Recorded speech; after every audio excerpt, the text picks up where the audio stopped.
Assalomu alaykum, Ekazoying Begomov YouTube kanalimiz a'zolari, kanalimiz mehmonlari.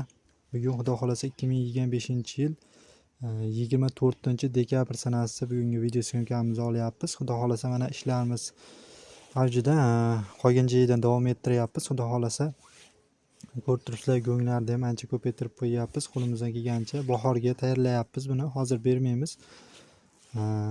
Mana bu yerdan o'tgan haftada rosa ko'p yomg'irlar ko'p yog'di, shuning uchun beraklarimiz ancha cho'kib ketdi, pirslanib qoldi. Buni oldini olish maqsadida yana bir marta ag'darib chiqyapmiz. Buni ag'darishimizni tez ag'darib turilsa foydasi ancha katta bo'ladi. Chunki bunga kislorod yetib borishi ham cho'lchanlarimizga ham begomimizni go'nglarimizni tezroq yeb begomimiz holatiga keltirish ancha oson bo'ladi cho'lchanlarimizga. Shuning uchun tez ag'darib turamiz. Qish kunida ayniqsa yog'ingarchilik ko'p bo'lganda, yog'ingarchiliklar o'tib ketgandan keyin tez ag'darib bo'lsa, mana shunaqa qilib bunga kislorod yetib borishi ancha yaxshi bo'ladi. Pirslanib qolgan holatdan ham ancha chiqadi. Xudo xolasa mana ishlarimiz avjida, mana bu yerda ag'darib chiqyapmiz. Hozir ag'darib kelib bo'ldik, mana shu boshida qoldi. Ko'rib turibsizlar, mana bu yerga ham g'ozonlardan uyib qo'yganmiz. Bu yerda uyib qo'yganimiz sababi mana shu yerda g'ozon turishi kerak, обязательно turishi kerak. Sababini endi hozir sizlarga aytaman. Nimaga turishi kerak deb. Ham berakimiz oldida go'nglar nima sababdan qish paytiga yaqinlashgan sari mana shu yerda go'nglarimizni yaqin olib kelib qo'yishdi. Men sizlarga ko'rsataman. Bekarga buni bahorga tayyorlab yoniga tashlab qo'yganim yo'q.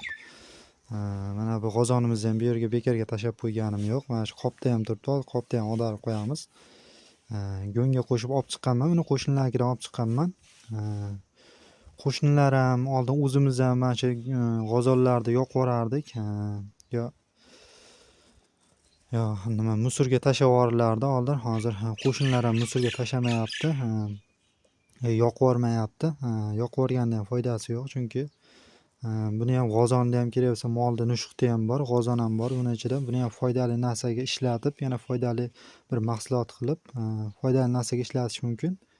Mana shu molimizni nushuqda, g'ozonlarimizni ham mana shu cho'lchanglarimizni bersak, mana shuni ham ishlab chiqarib, begomimizga aylantirib bersa, begomimiz ham xudo xolasa ko'chatlarga yoki daraxtlar tagiga tashlansa, shu ham bir foydali narsaga aylanadi-da, misol. Shuning uchun aytayapman bu gapimni. Buni yoqib yuborsa ham bo'laveradi, misol, yoqib yuborganda ham foydasi yo'q-da. Misol hozirgi kunda buni yoqib yuborganda foydasi yo'q baribir. Yo musorga tashlashda ham keragi yo'q. Chunki hozir ko'rib turibsizlar, chiqindilardan ham kerak bo'lsa foydali narsalar ishlab chiqarilib, yana qaytadan chiqarilyapti bu narsa. Oddiy misol, bakalashkalarni yig'ib yurishibdi ko'pchilik, qog'oz, qoplar, semen qoplar, shunga o'xshash narsalarni ishlab chiqarilgan narsalarni ko'pchilik yig'ib yurishibdi. Buni ham kerakli joyga olib borilgan joydagilar ham kerakli yana bir mahsulotni ishlab chiqaryapti, yana qaytadan. Shu sababli xuddi o'shanday mana shu g'ozonimizni ham qaytadan ishlab chiqarsa bo'ladi, yana kerakli mahsulotga aylantirsa bo'ladi demoqchiman. Buni mana shu yerga tashlab qo'yishimiz sababini endi aytadigan bo'lsam, bundan bog'liq endi yog'ingarchiliklar ko'p bo'ladi. Yog'ingarchilikda ko'pchilik biladi, cho'lchang boqadiganlar. Cho'lchanglarimiz yomg'irda chiqib ketadi. Kechki payt chiqadi, asosan kunduz chiqmaydi. Kechki payt chiqqanda mana shu yerlar polniy cho'lchang ketardi. Qo'lim perchetkaliga hozir ish qilayotganimga perchetka taqib olganman. Uzr so'rayman agar perchetkada ko'rsatganimga nima qilib. Hop, mana shu yerlarga polniy chiqib ketadi cho'lchanglarimiz. Mana shu joylarimiz, yo'laklarimiz ham polniy cho'lchang ketadi. Mana shu yerda cho'lchanglar chiqqanda shu balog'atga yetgan katta cho'lchanglar chiqadi, asosan kechki payt chiqadi. Chiqqanda ham 5-10% chiqadi, ko'p chiqmaydi. Ozgina chiqadi. Mana shu yerlarda yurgan cho'lchanglar kechki payt chiqadi-da, kunduzi ertalab tong yorishishi bilan yorug'dan qo'rqadi-da ular. Yorug'dan qochishib, pana joylarga intiladi cho'lchanglar. Pana joyga intiladi-da. Shu pana joylarga bekinib oladi, qolgani qolib ketadi. Pana joyga bekinish uchun mana shu yerga mana shu g'ozon bekarga qo'yib qo'ymadik. Yomg'irda cho'lchanglar keladi-da, mana shu g'ozonlarning taglariga, atrofiga bunday aylanib kirib ketadi hammasi. Bu narsa sinovdan o'tgan, bu anchadan buyon bu bilamiz shunaqa bo'lishini. Chuvalchanglarimiz atrofiga kirib ketadi. Yomg'ir yoqqandan bir ko'rsataman agar ilojisi bo'lsa. Ana shu pana joyimizga g'ozonlarimizga kirib ketadi. Kirib ketganda buni kirib ketganda ham ziyoni yo'q, chunki bu chuvalchanglarimizni ham yana g'ozonlarni tashlaymiz baribir, shunda chuvalchanglarimiz ham qo'shilib ketadi. Yana bitta maqsadimiz, bu yerga qo'yib qo'yganimiz maqsadimiz bir chuvalchanglarga bo'lsa, bir pana joy hisobida bo'lsa, ikkinchi maqsadimiz g'ozonlarimiz mana shu yerda tursa, shu yomg'ir, qor-por yoqqanda mana shu g'ozonlarimiz ham chiriydi. Chirib chuvalchanglariga yeydigan tayyor ozuqa bo'ladi. Hozir tashlab yuborilsa, bunga ancha vaqt ketadi. Bu shu bitta joyda tursa, yog'ingarchilik bo'lganda bunga nam tegib, tayyor chirindiga aylanib qoladi. Buni chuvalchanglarga tashlab yuborilsa, yeyishi ancha osonlashadi. Shu sababli mana shu yerga qo'yib qo'yganmiz. Birinchi sabab chuvalchanglarga pana joy bo'ladi.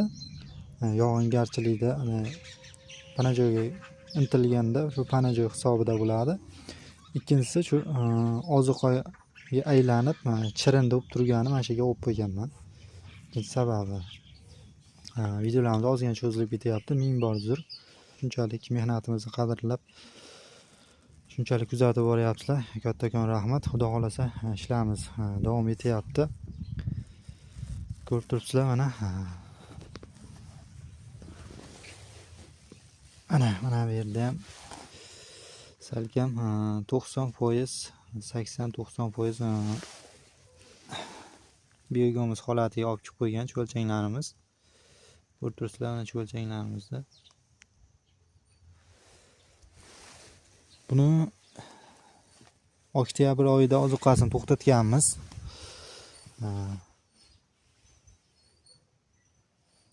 Chuvalchanglarimizga bu yerga ozuqani oktyabr oyini oxirlarida to'xtatganmiz. O'zi noyabr oyida ham tashlash niyatimiz bor edi, lekin tashlamadik.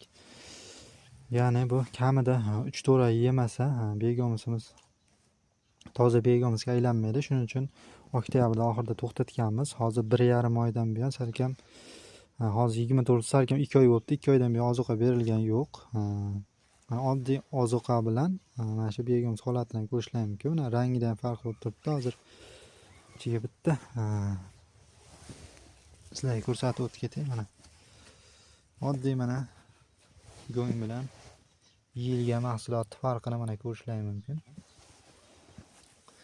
2 oy mobaynida salkam bularga ozuqa berilgan yo'q. Yana 1,5 oy buni yeyish kerak. Fevral xudo xolasa o'rtalaridan xudo xolasa elashni boshlaymiz. Bu paytgacha 100% begomizga aylanib bo'ladi. Xudo xolasa mana shu g'ozonlarimizni ham yegancha yevoradi, qolgani keyingi jarayonga qoladi. Xudo xolasa mana shunaqa qilib ishlarimizni davom ettiryapmiz. Kuzatib boraverasizlar. Xudo xolasa hammaga rahmat, sog' bo'linglar, salomat bo'linglar. Hammani dehqonchiligiga Alloh baraka bersin. Charchamanglar, sog' bo'linglar.